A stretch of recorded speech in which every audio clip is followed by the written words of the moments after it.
부동산 시장이요, 왜 앞으로 장기적으로 붕괴될 수밖에 없는가, 요걸 보셔야 되겠죠. 자, 그러면은 지금 현 상황부터 한번 볼게요. 현 상황에서는 금리가 계속 올랐죠. 언제부터? 작년 8월부터. 8월에 한 차례, 11월에 한 차례, 그 다음에 1월, 4월에 한 차례, 그리고 5월에 한 차례 올리고 7월에 처음으로 빅스텝을 했다. 그리고 8월에 또 역대 최초로 4연속 금리 인상을 했더라. 그래서요, 이때 0.5였죠. 1년 만에 2%포인트의 금리가 올랐다. 굉장히 가파르게 오르고 있다. 그러니까 당연히 누구 부담이 늘어나요? 영끌족들. 자, 영끌이란 게 뭐였어요? 영혼까지 끌어모았다. 그러면요, 당연히 주담대를 받았죠. 주담대에다가 신용대출이나 마통까지는 거의 끼고 들어간다. 여기에 이제 뭐 퇴직금, 부모나 이런 지원도 받고, 심지어는 여기서 더 대출을 억지로 끌어쓰고, 이런 사람들이 영끌이었죠. 당연히 영끌들은 변동금리일 수밖에 없다. 왜 변동금리일 수밖에 없어요? 내가 300 벌어요? 이 중에서 생활비로 한 120 정도가 나간다. 그러면요, 요 180이 되는 돈이 원리금으로 나갈 정도로 돈을 빌리는데, 문제는요, 변동금리랑 고정금리를 비교해보면요, 일반적으로 고정금리가 1%포인트 정도 더 높다. 그러니까 고정금리 안 받고 무조건 변동금리 받은 거죠. 그러니까 변동금리 비중이 80%가 넘어가는 기이한 상황이 나타난 거다. 그러면요, 영혼까지 끌어모았고, 그런데 여기서 180 원리금으로 나가야 되는데 금리가 올라서 200이 돼버려요. 부족한 20은 어디서 마련을 할 거냐. 이게 한두 달이면 괜찮은데요, 한두 달로 끝날 수가 없죠. 그래서 저희가 경고를 했어요. 코로나로 인한 저금리는 장기화 될 수 없다. 그리고 또 한 가지 이야기한 게 있었죠. 미국이 2015년부터 금리 인상 들어갔고 17년부터 긴축에 들어갔기에, 이게 왜 시작된 거예요? 글로벌 금융위기로 풀었던 미국의 유동성. 대차 대조표를 보면 2008년에 튀다가 2017년에 조금 줄다가 미중 무역전쟁 터지고 코로나 터지면서 확 올라갔죠. 그러니까 당연히 유동성을 줄이던 와중이었으니까 나중에 코로나 긴축할 때 굉장히 강하게 긴축할 수밖에 없다. 이거는 계속 이야기해왔던 거였어요. 그러니까 영끌 지금 이자로 끝날 거라고 생각하지 말아라. 금방 금리 오른다. 근데 집이라는 건 최소 10년 이상 보고 사야 되는 거죠. 그럼 10년 이상 버틸 수 있느냐? 근데 뭐 10년 뒤에 집값 더 오른다고 지금 사세요 라고 말하는 인간들이 무슨 지식이 있느냐. 지금 영끌에서 집 산 사람들은 10년은커녕 1년도 버티기 힘든데. 그래서요, 지금 2030 매도 거래 비중이 높아졌다고 합니다. 뭐라고 그랬어요? 2030이 많이 산다. 이거 자체가 문제가 크다는 거죠. 왜? 부동산 지식이 적으니까. 아, 그럼 2030이 많이 파니까 지금 부동산 시장이 이제 곧 좋아지는 게 아니냐. 그게 아니죠. 2030이 못 버티니까 많이 파는 거예요. 그걸 누가 사느냐는 봐야 되겠죠. 근데 비중으로 보면 안 되죠. 왜? 비중이 높다는 건 금매를 많이 내놔서 많이 팔고 있다는 소리겠죠. 그게 무슨 소리예요? 여력이 없다는 소리예요. 무리하게 영끌했다가 급하게 금매로 빨리 판다. 근데 20년, 21년에 많이 샀죠? 그리고 22년에 지금 팔 때 거래량을 보면요, 그때 샀던 거에 퍼센테이지로 보면은 10%도 못 팔고 있다. 집값 하락 역시 점점 더 빨라지고 있죠. 안 떨어지는 곳이 없다. 서울 9년 만에 최대 하락. 9년 전이면 언제예요? 2012년. 강남권인데 7억 낮춰도 안 팔리네? 똘똘한 채는 영원하다는 게 똘똘한 채가 영원이 된다는 소리였나요? 아니죠. 상황이 그렇지 않기 때문에. 그러면요, 어떤 이야기로 영끌들을 끌어모았느냐? 지금 아니면 평생 집을 못 산다. 여기까지는 영끌들이 그래도 그렇게까지 무리하진 않았을 거다. 그런데 부동산 가격은 계속 오를 것이고 부동산으로 돈 버는 방법. 자본주의 사회에서는 투자를 해야 되고, 투자를 하지 않는 인간들은 바보, 멍청이, 낙오자들이고, 투자를 하는 사람들만이 살 수 있다. 그리고 부자가 되는 방법. 투자를 해야 부자가 된다. 아주 틀린 말은 아닙니다. 근로소득으로 성장할 수 있는 건 한계가 있어요. 그래서 투자를 하는 거죠. 근데 투자와 투기의 차이점은 뭐냐? 뭐 여러 가지 관점들이 있겠지만 첫 번째로 말하는 건, 투자와 투기의 차이점은, 투자는요, 분석을 통해서 하는 거예요. 분석을 통해서 하는 거고요. 성장을 통해서 하는 건데, 투기 같은 경우는요, 유동성 장난질이나 치고 분석 없이 그냥 무조건 오르는 기도 메타 하는 게 투기다. 그래서요, 부동산은 투자가 아니라 투기라고 엄밀하게 말하는 게, 부동산 자체는 성장할 수가 없다. 내가 주식을 샀어요? 삼성전자요? 삼성이 점점 더 반도체나 이게 막 세계 1위로 올라가고 수출이 늘어나요? 회사가 크죠? 그러면은 그거를 생각하고 장기적으로 계획을 해서 들어갔다. 이건 투자죠. 그런데요, 아, 삼성전자가 지금 6만 전자래. 예전에 10만 전자 찍었었으니까 6만 전자 때 사면은 10만 전자까지 4만 원 벌 수 있을 거야. 이렇게 들어가면은 분석이 아니라 기도 메타로 들어간 거죠. 시대 차익만 보고 들어간 거고. 그런데 부동산 같은 경우는요, 59를 샀는데 얘가 갑자기 7484로 늘어나고 이런 경우는 없죠. 부동산은 그냥 가지고 있다가 더 많은 유동성이 들어올 때 더 비싸게 사주는 사람이 있을 때 파는 거니까 이건 투기죠. 그런데 우린 투기라고 했지만 투자라고 했어요. 그러면은 투자에도 방법이 있는데 내돈내산이냐 아니면 레버리지 투자를 들어가느냐. 근데 부동산 같은 경우는 레버리지 투자죠. 빚 내서 산다. 레버리지 투자의 장점이라면요, 수익률이 높습니다. 예를 들어서 10억짜리 집이 있어요. 내가 그냥 10억 주고 샀다. 얘가 12억까지 올라요? 그러면은 2억 이득이죠. 수익률 20%.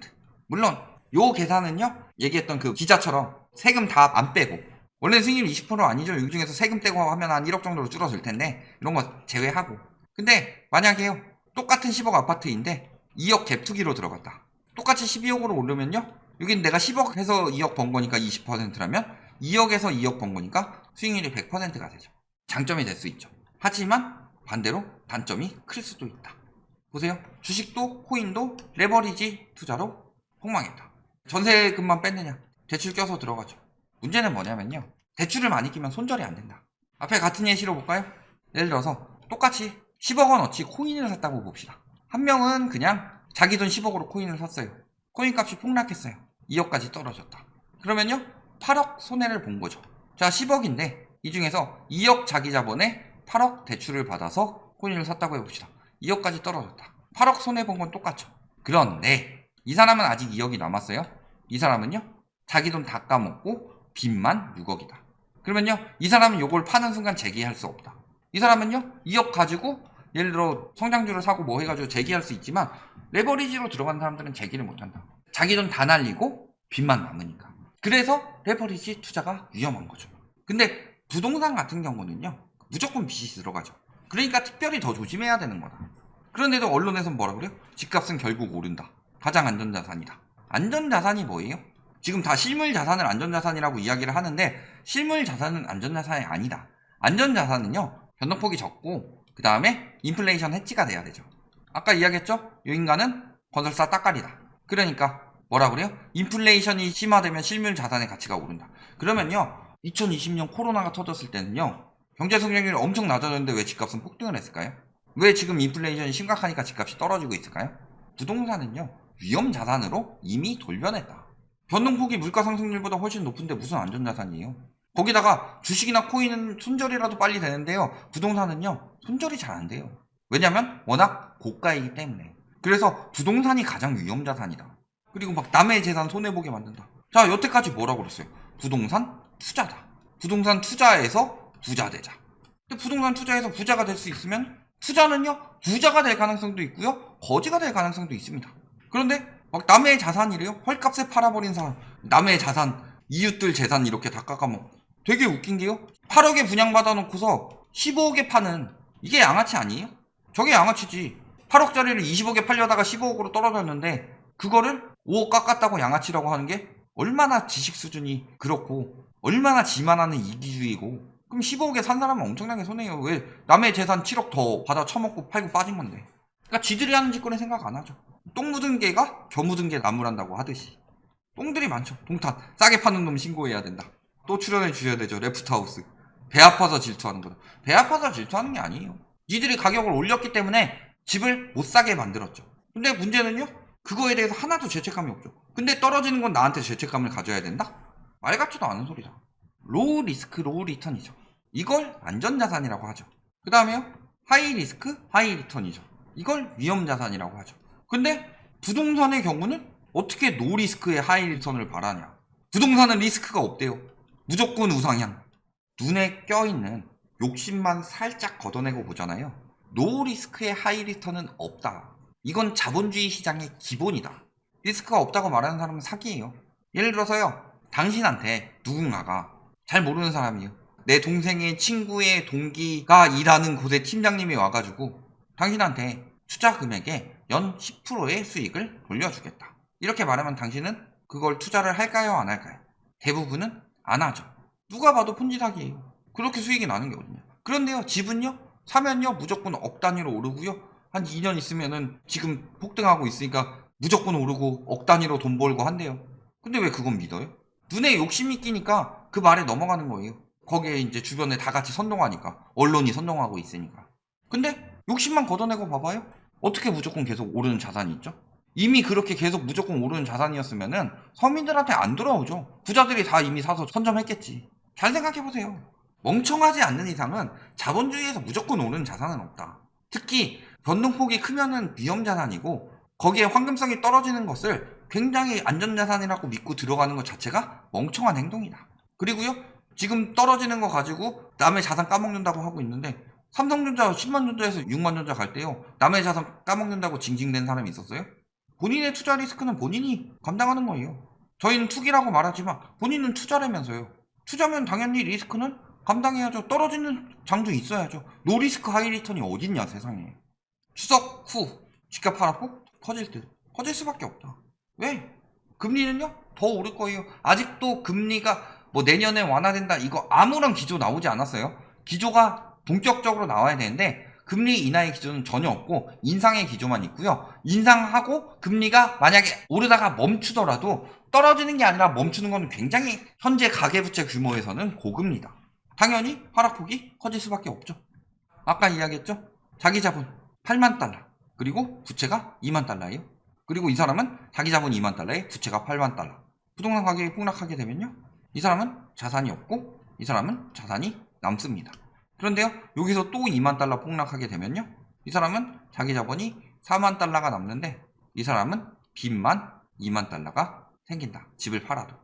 영끌들의 레버리지 투자는 그렇게 된 것이다.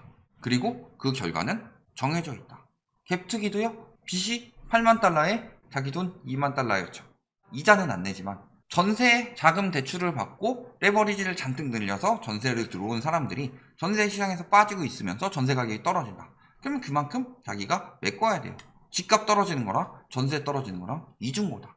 잘 생각해보세요. 부동산 떨어질 수밖에 없는 이유, 올라갈 수밖에 없는 이유는 굉장히 추상적입니다. 부동산은 계속 오르니까. 자본주의 시대에서는 더 좋은 걸 살려는 사람들이 있으니까 굉장히 추상적이죠. 상황에 대한 분석이 되지 않았다. 근데 떨어진다는 이야기, 정상화된다는 이야기, 비정상적인 거 정상화될 수밖에 없는 이유는 뭔지 아세요? 비정상인 상황이 오래 갈 수 없기 때문에. 당위성이 아니다. 그래서 저희가 통계와 자료와 상황에 따라서 여러 번 이야기를 했고 그게 심리가 거세질 때는 바로 안 터질 뿐이죠. 예전에 마이클 버리가 빅쇼트 영화 보시면 2년 전부터 경고했어요. 부동산 터진다. 똑같은 상황 아닌가요? 똑같이 경고하고 있었어요. 그런데 폭락 메타로 이야기를 하고 있다? 방송을 좀 들어보고 이야기를 해라. 어디 가가지고 글 올려서 라이트하우스가 어떻고 하고 이야기를 하려면은 적어도 영상은 보고 나서 논리적으로 깔아. 계속 폭락 이야기만 한다. 그러면서 제목만 보고 이야기하고 내용은 하나도 안 본다. 인지형 기후제다. 무슨 얘기를 했냐? 잘 봐라. 말한 대로 이루어지지 않고 있는 것이 있나? 여기까지 말씀드리겠습니다.